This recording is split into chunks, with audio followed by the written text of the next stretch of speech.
Per Flyn, I have heard that you had as youngster two passions, music and movies. Why did you choose movies for your profession? Should I look at you or should I look at the camera? Perhaps at me. Yes. I chose to make films because I was simply not good enough to make music. I was trying that for a few years and really hard working, but I could see that my music friends, they were much better than I. So I decided that I would try film instead, and that was much better for me. But still today I would have preferred to be a musician.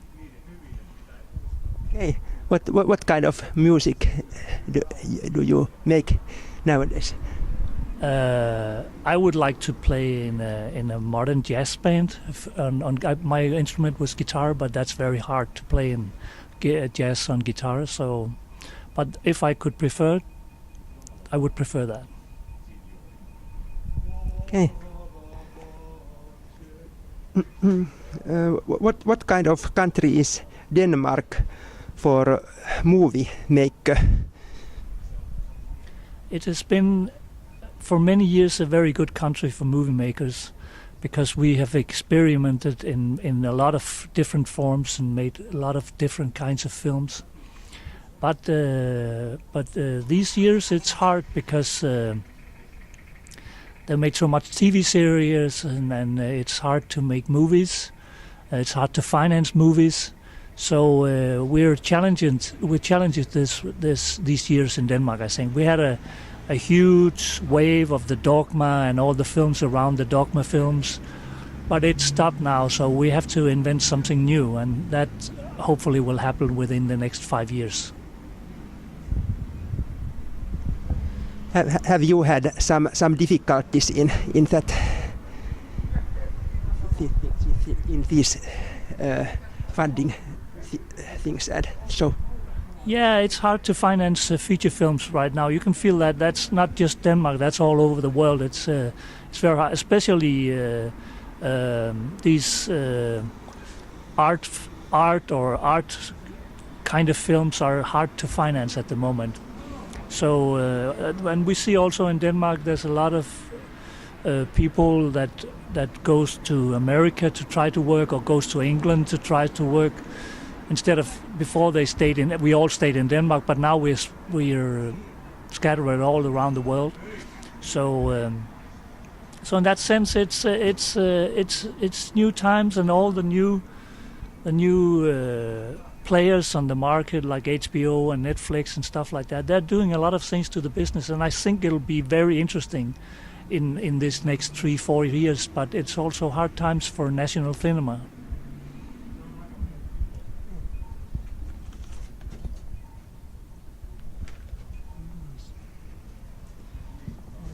Then some about your films.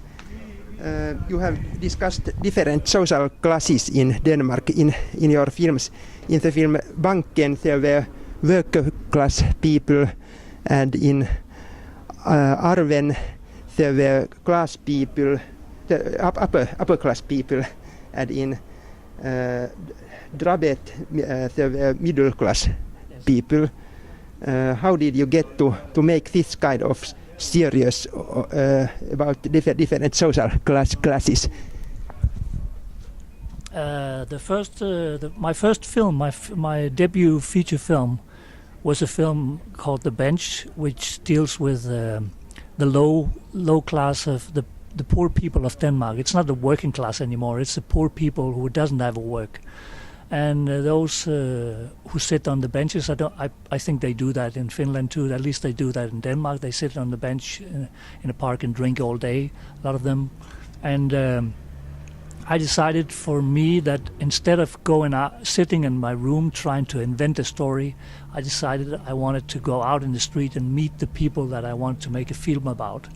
So I went around with a social worker for 4 months, talking to every kinds of people in the low class of Denmark, and upon that, together with my scriptwriter Kim Leona, I wrote a story about this.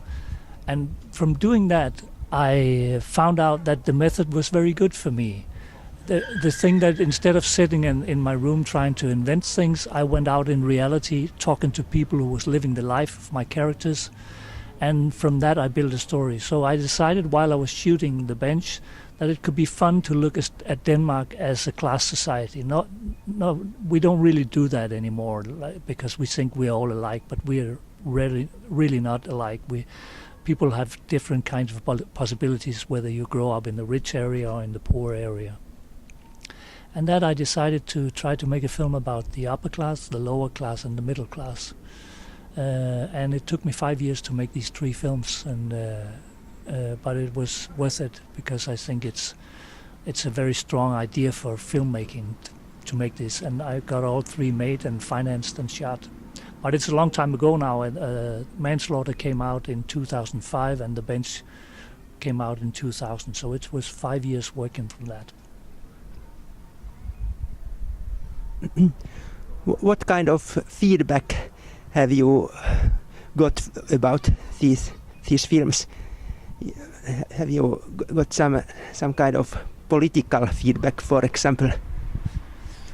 I got a lot of feedback from the people on The Bench. I got a lot of feedback, and I almost still do get a lot of feedback from people who knows anything about alcoholism or has parents who's been alcoholics or themselves been alcoholics. So I get a lot of feedback from the characters, and I get a lot of feedback from these 3 films are put together in a box and shown in school for pupils to kind of like see what Denmark can be like from the other sides.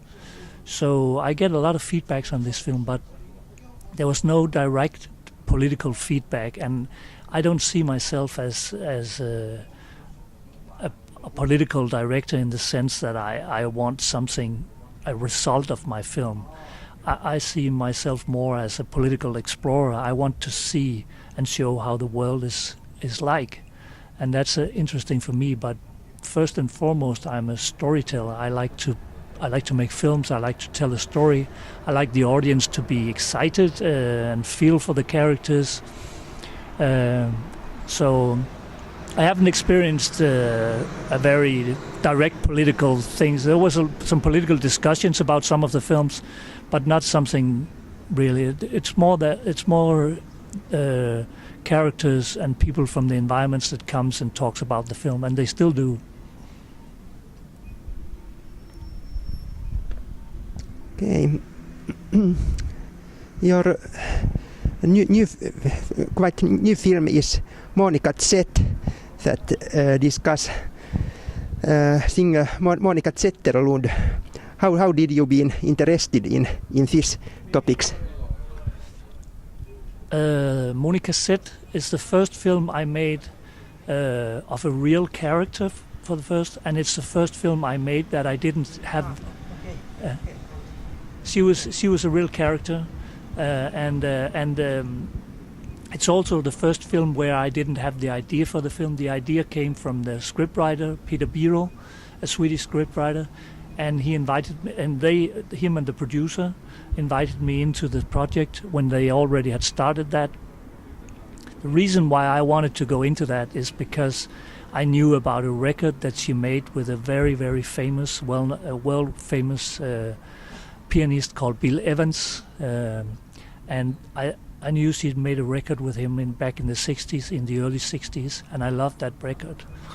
So for me it was a chance to work with the story and use my musical abilities in that.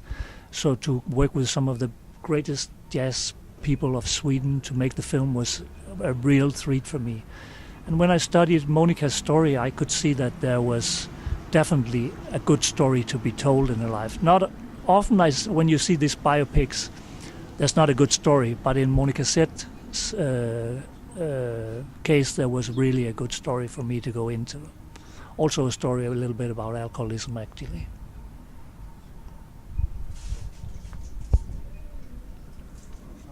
Okay. What kind of challenges you had when you made the Monica Z film? Did you did you get material about him, about her? Well,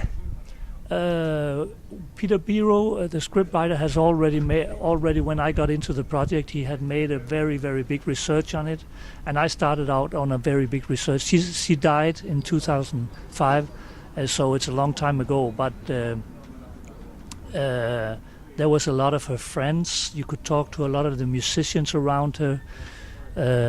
So I talked to a lot of people and saw movies about her and read books about her. Talked to her best friend a lot, and from that on, I slowly you could begin to see the correcture of what her life was like, and it was quite easy to go into that when you had all this research. I almost fell in love with her. She was a very beautiful person and a very beautiful girl, and she was so talented. I love her singing, so it was pure attraction for me to start working with her life and music.